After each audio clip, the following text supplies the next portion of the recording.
Kaushalya Kumarasinghe. Welcome to my Atharamadiyawa channel for the second time during a short space of time. The reason I called you again is to come in the role of a writer. Your avatar as a writer as well. Last time I spoke to you as the editor of Pathitha, the Sinhala journal Pathitha. And I also want you to tell me how you learned English. And this is a question I am asking or going to ask many well-known writers, artists, actors, because from your story, many others can learn. Basically, that there are many ways towards proficiency in the language. Not just one way is possible. You can be an adult and learn it. There are other ways of learning than sitting in a classroom and learning rules, which actually might not be a very good way to go about it if you're not going to use it, right? So thank you for coming, again, giving me your time to do this.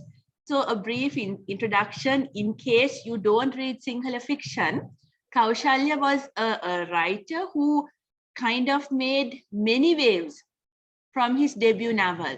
He wrote a novel called Me Rahas Kauluwen Ebenna, which kind of went beyond many traditional ways of writing in the filmic, the filmic technique that he used. And even in content, there were pretty amazing things that he did. For example, telling two parallel stories with characters who touch upon each other without knowing the story. So it was a very, very well-crafted story, which I admired very much. And then he wrote the second book called Nimnage Itihasya. So Nimnage Itihasya, if I translate, would be Nimna's history. So it's a history of one girl, but following three previous generations of her life. And with that, he also told the history of Sri Lanka as well, in a very fictional way. Despite that, perhaps because he's a social anthropologist or a student of social sciences, the fiction also very clearly followed the history of Sri Lanka, with facts being quite correct in some instances. So it gave a very imaginative, very emotional look at what our past was. That was one. So Me Rahas Kauluwen Balan, if I translate, is peep from the secret window. That is the way I can translate the first novel. So the second novel is like a 600-page epic, epic novel in every sense. So if you do read Sinhala, I would advise you that these two novels are things that you should have a look at. Okay, so the reason Kaushalya is here today is to speak about his own journey of learning, which I am familiar with because he was part of my PhD research. And I think knowing for him to come and tell it to everyone is going to be valuable for many of us. So Kaushalya, I'm going to be quiet mainly this time, unlike last time, where I want you to narrate your own story. And when I want to intervene, I shall do so. So now, how did you come across English and what has your story been? Thank you, Madhu, for inviting me for this program, and thank you for your generous introduction. And I really appreciate your efforts and never-ending enthusiasm for, situating English in its right place. Like we all have, this, like English has become something more than a language. We all have this issue with English when it comes to, learning English. I must confess that, my story, like, I had all the opportunities and resources around, but I didn't learn English properly, in my childhood or in my early teens. So, I actually, it was, I think much later I get into use English as a tool. But my, learning English as a subject, it was, not very smooth. if I start, like, my family, they supported me in every sense. My father knew English quite well, and he's the one who actually, I have told this many times, that he's the one who planted this desire for words and desire for language, desire for reading. So I picked Sinhala reading very early in my childhood. Uh, and I think, in my very early childhood, I was on a kind of a path of learning English properly. But then, this grade 5 scholarship examination. So that in in that period, my whole focus that went to mathematics and Sinhala. And these are very, very crucial years in one's life, like that, this formative years, that so you pick things very quickly. And then my Sinhala reading was quite advanced at that time. I mean, relatively advanced. So when I think of reading in English later, I had to read simple stuff to, get into reading in English. So later, what happened was, this intellectual gap always disturbed. So I wasn't that, ready to sacrifice my pleasure of reading to learn English, at least reading in English. So uh, I think this is the story till at least till uh, quite a long time. I Also, learned. just to intervene, in your Sinhala interview, you said when you passed or when you did the grade 5 exam, your father celebrated that by giving you Viragaya. Now that is an I think that, yeah, exceptionally big gap, yeah, but I think that's pretty particular to you, because Viragya, if people in English have read it, is one by Martin Vikramasinghe and deals with a hugely complex sexual problem or whatever. You can't define it that way. So for your father to give that, I can just imagine the disconnect between what is available to you in English and Sinhala. So that's a pretty exceptional case, Kaushalya, anyway. I don't know. It's like, I remember on our way back from the examination. So we stopped at a bookshop in Kalani, and then I picked the book. He was not, he actually. Okay, you picked it. That makes much more sense. Right. And there were not many books available. It was a small bookshop, I remember. So this was one of the books that I thought, I was, I knew this book, but I wasn't ready to read it before that. So that I thought, okay, I can, at that particular moment, I thought, okay, I can. So then I picked that book on our way back home. So yeah, so I can't claim, I didn't understand it very well, at that time. It's like, but you read it, and then you get something out of it. But I can't remember what, what did I really, think But you about. carried away from it. No, you can't remember. Yes. But And even that now, novel is not difficult. It's quite difficult to understand even now as adults, I think. Kaushalya. yeah, It's it's not this, easy. It's very complex. the narrative, the not in this narrative, this character, it's quite an interesting, and it's a very, very serious novel, which gave, after that, there was a wave of similar kind of fiction, like Exactly. kind It of was a anti-hero. trendsetter.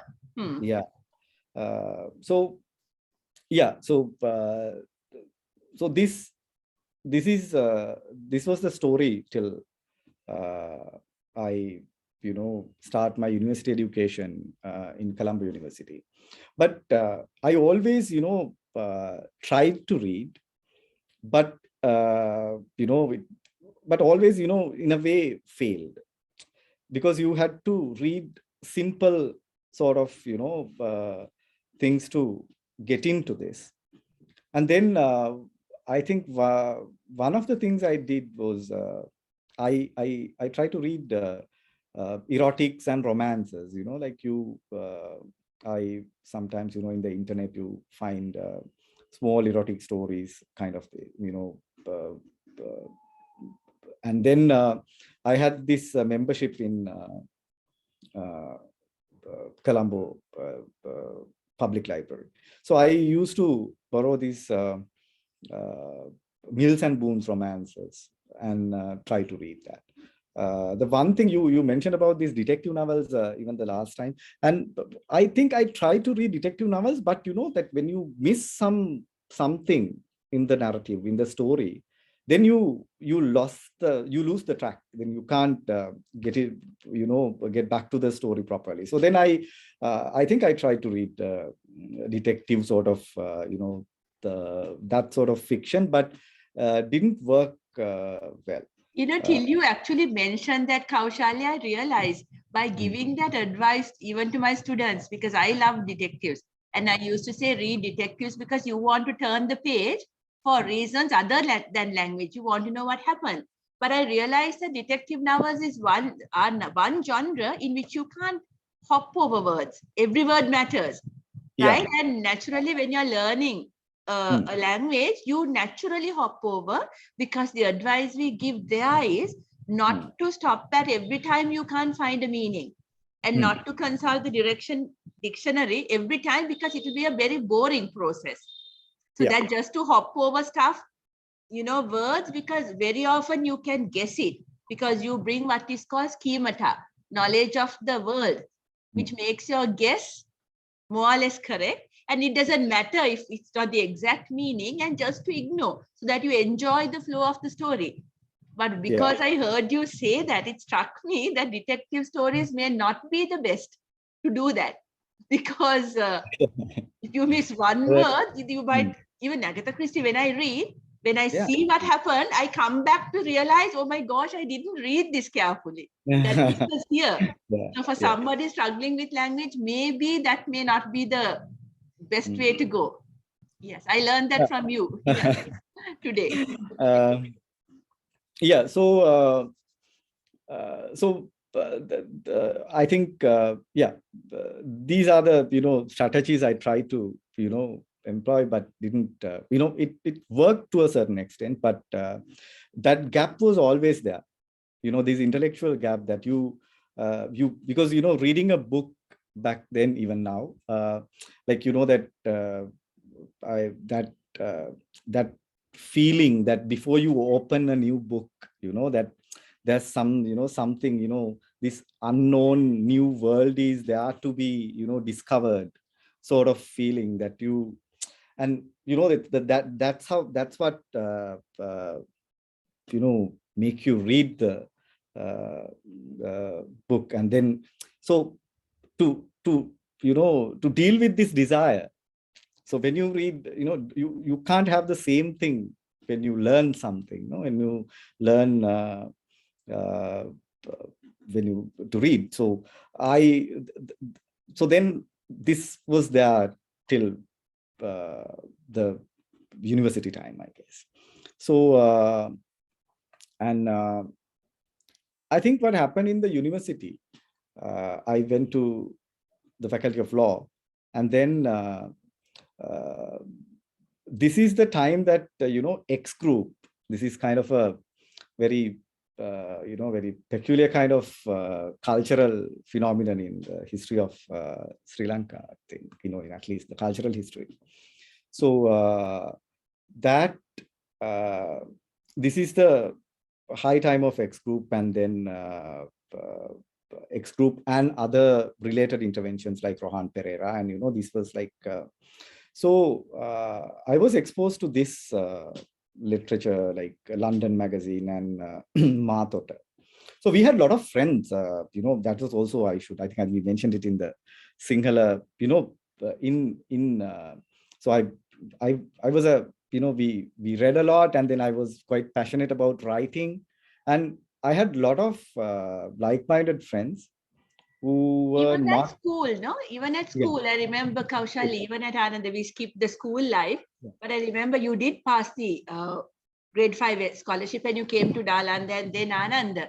And the yeah, crowd you fell in with, where you said they were very instrumental in igniting your passion for arts and, artistic discussion, which may have helped your attraction to X group later. yeah. Would you No, mind going back to the school yeah, time, Kaushalya? yeah. Yes. I think, yeah, that time, and we had a really big community, not only from Ananda, from other schools also. Like, in Ananda, in my class, Indra Chapaliyanage, Charit Senadira, Kasun Kalhara, Hasalaka Tushara, Asanka Sayakara, and I will definitely forget many more names, and then Chamar Guruge, Acharya Valikara, and then Vidarshana Kandangara, Vidura Prabhat Munasinghe, Samanali Fonseca, and lot of other people also, Vishwaparanayapa. So we were like very passionate, small group, not a very small actually. It's like we actually at some point we tried to make a small organization, but it didn't. It failed because But it reads like some of the best known names in yeah, at present. If you take Asanka Sayakara, right, yeah, or Kasun Kalhar, or Vishwapanay, these are not, they haven't disappeared anywhere. All of you have made your mark in the cultural scene, perhaps not within the conventional framework, a little bit outside. So I think you're incredibly lucky to have fallen to that group, yeah, Kaushalya. yeah. I could say in a Gaukian sense, one of my universities, it's like that is the it's like I had like very good critiques for my work back then. All of us had that. When they rehearse the theater, we go and watch and then give our comments. It's like a very very nicely, it's a nice collective work. Even when Kasun's music, Kasun and Chapa's music, and then theater like Chamar Guruge, and then we were quite passionate about, theater, cinema, music, literature, and discussions about very informal kind of discussion. Sometimes it happens over, alcohol, or, like some What sort of language, Kaushalya, did you discuss? What language were you discussing at that time? completely in Sinhala. So I think that was that impact, like, that's really strong, that I think we that kind of set your, goals for your later uh, uh, life, that kind of thing. So all of us, I think we never betrayed our desires, I think, we most of us at least. So even we are friends now, like that's there. So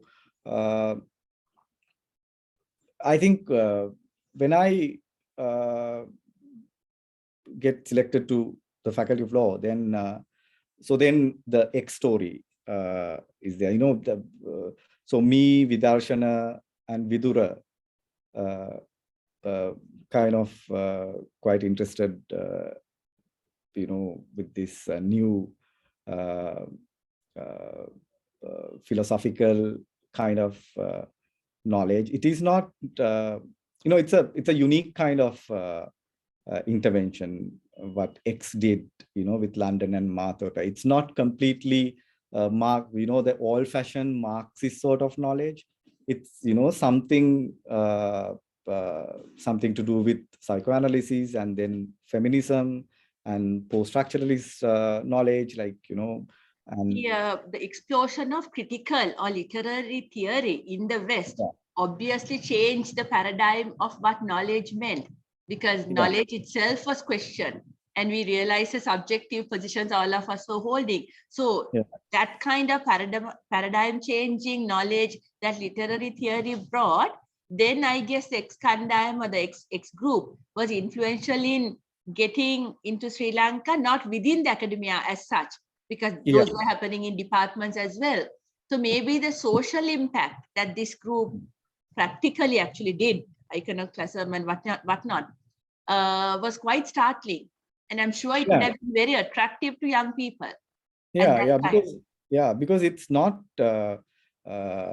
like they read all these things, so in not like, you know, the way a sociology department or philosophy department in a university do it. You know, it's similar to the way a communist party read Karl Marx to mobilize and organize society.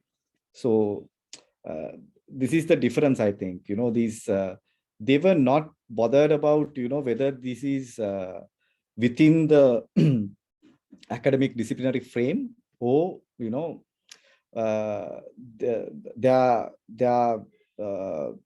their target or their expectations are different. It's not the academic research purpose. It's not that you know, to be within this disciplinary framework and to get published in a somewhere, you know, not like that. You know, it's completely to analyze Sri Lankan society using immediately analyze Sri Lankan society. No, they didn't wait. So so they were just applying this the way, maybe not very, you know, when you, I mean, you can definitely, you know, critique the way they have done certain things, but, you know, the intention, the need was different, you know. So then, Kaushalya, just to recap, Vidura Prabhat Munasinghe is a lecturer. He's an academic now. He's in LST, Law and Society Trust. Right. And Vidarshan is a very vocal political activist. And you're a writer. So again, that those three people have become quite influential within, you know, the spaces in Sri Lanka. Again, what you're formed as a young group. What I'm saying is the names that you casually throw in are pretty significant. So I'm quite fascinated by that. Quite lucky in that sense. Yes. So I think in the first 2 years in the University of Colombo, so we want to you know, find a way to get into this X group discussions, you know, some sort of, you know, some classes or whatever they told back then. So I think me and Vidarshana started going to Sumit Chaminder's discussion forum in Colombo University. He was a, I think, assistant lecturer at that time in political science department. So this is, I think Sumit is someone who, you know, discuss quite seriously about reading, you know, and his discussions were in Sinhala. Discussions were in Sinhala, but he mentioned about the text that he referred to make the, you know, discussion. So I think so we realized that we need to read not only this stuff we read in those magazines. They were like, I think we get a magazine, I think once in 2 months, or, you know, like, I can't remember the how they work, but I think at least 6-7 magazines per year. But that's not, you know, so we were quite fascinated about this new way of thinking, and so we wanted to learn more. But the problem was, you know, that they are in English, so there was no other work in Sinhala. So there were few in like Pravada and magazines like Pravada and Mavata, but were not enough. So, so then we actually, we had that sort of very strong urge that now you have to start reading in English. I never had that sort of strong, need before that. So this was the moment that I felt, okay, now you have to do it. Because not because that you want to learn English, but because you want to learn or get into this new way of thinking properly. So that was the, I think, main idea. I think that same with, I think, Vidarshana and Vidura. What's incredible is, Kaushalya, you have chosen perhaps the most difficultly written English to learn it. Not that because you wanted to learn it, but for example, even if I read some of those articles, those are not easy to understand. Even someone proficient in the language would be struggling to read about deconstruction or the translations of Derrida into English, because though he wrote in French, we read it in English, most of us. So that the fact that few young people got together to decipher literary theoretical work in English is kind of incredible, because you all pick the most difficult, the exact opposite of what children's literature does, to learn the language. And also, in your case, like, for example, Professor Amarakirti's story, he wanted to read even as a child. So for him to access children's books was easy, and he did it within his library system. But your desire came when you were an adult, and not just a kind of a normal adult, but an adult who was interested in new theories, in critical theory, in literature at a very high, analytical level, which meant the only thing that interested you, or the main thing that interested you, was written in the most difficult English possible. But that didn't stop you. Like, how did you tackle that language? Because even now I find it not easy to read those texts. Yeah, it was quite difficult. I think back then it was not that easy to find even secondary material that that now you can, if you want to learn something, you can find this beginner series. If you want to learn Foucault, then Foucault for beginners, and then Routledge Introduction for Foucault, and then you can read later, then you can come to maybe history of sexuality. So something like that. But it was not that easy to find these books. But I think we, X library also, they had a small library, and they also had certain books, actually. Certain, these sort of books, beginners, and then, I think we found some beginners books from X library, and then sometimes you get some news. Okay, this person has this book, and you go and meet him, and then you get a photocopy of this book, something like that. And then the British Council has some. Then you go and get this, and then we have photocopies of these books. We had a lot of photocopies of these books, and then you slowly, one thing is, like, you had some context, with this, when you read Mathur and London, you can learn, and you were in these discussions. So then you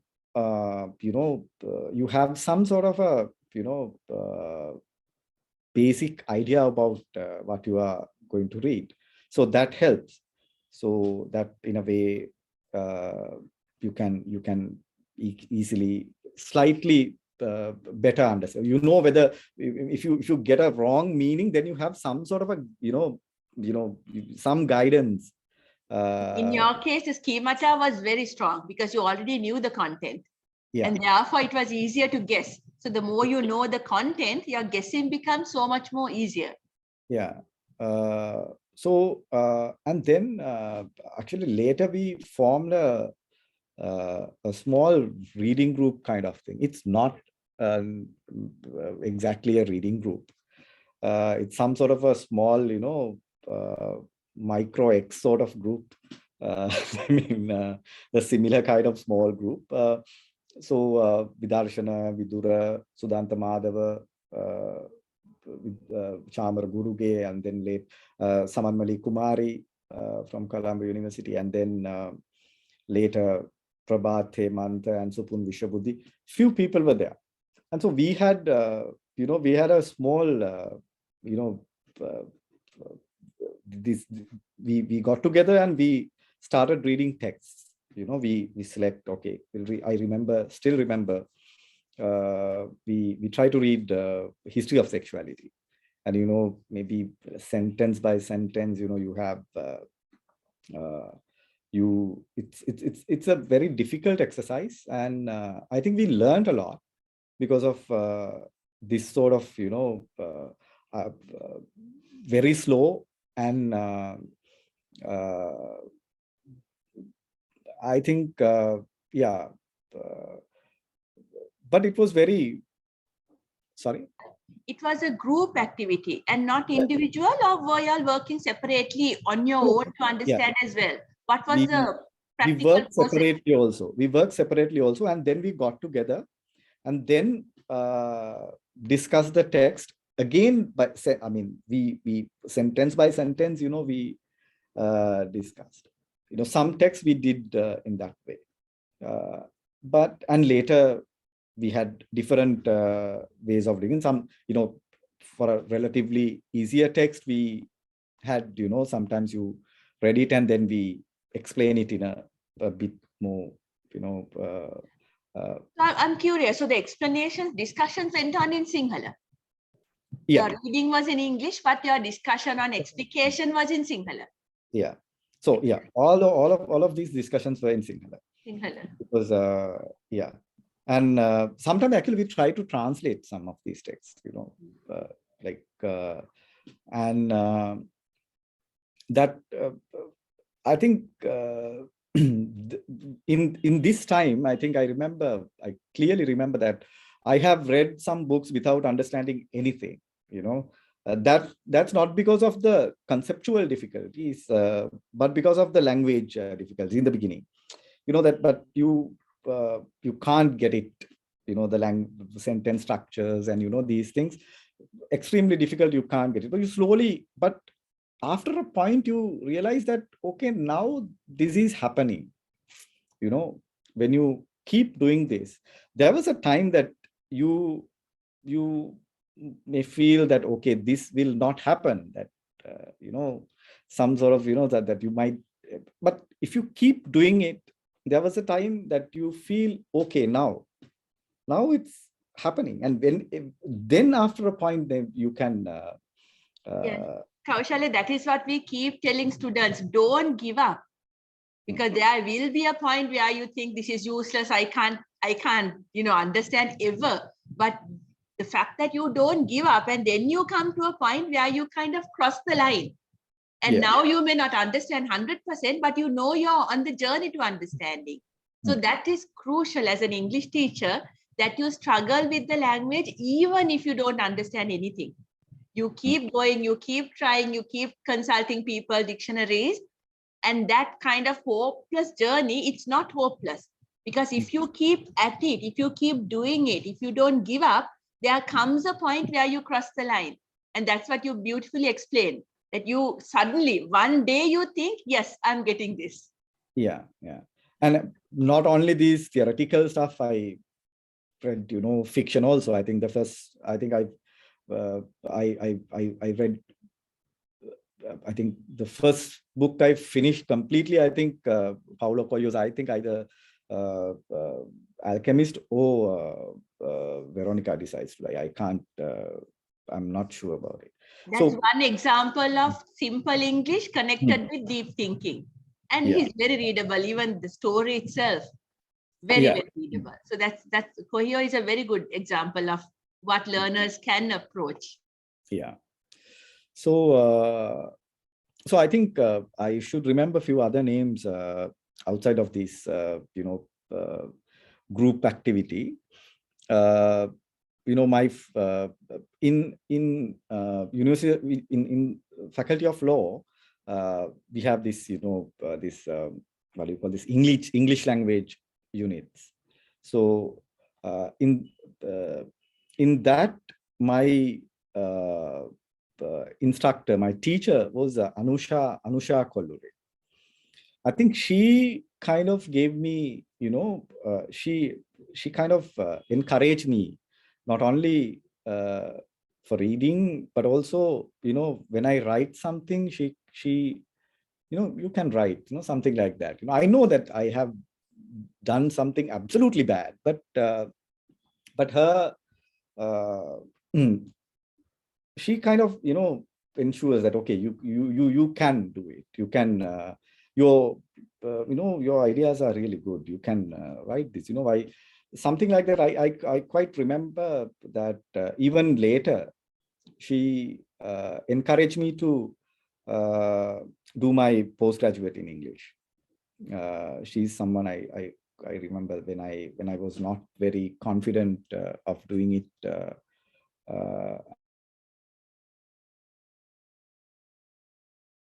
Anusha Kollure is someone I know personally. I mean, she was younger than me, and she was with Kaushalya Fernando.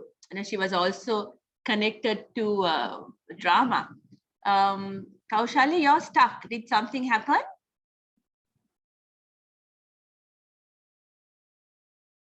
Okay, so now Kaushalya is located in India, where he's following the PhD at South Asia University. So I'm wondering whether the lights went off or something. So what I'll do is I will try to contact him again, and then we shall resume the conversation, like in two parts. But just to finish by talking about the impact of what one good teacher can do. So Anusha Kollure is a person who also helps others. She's part of my Bhasha Buddy project and all that. But I shall recall Kaushalya in India and get back to you.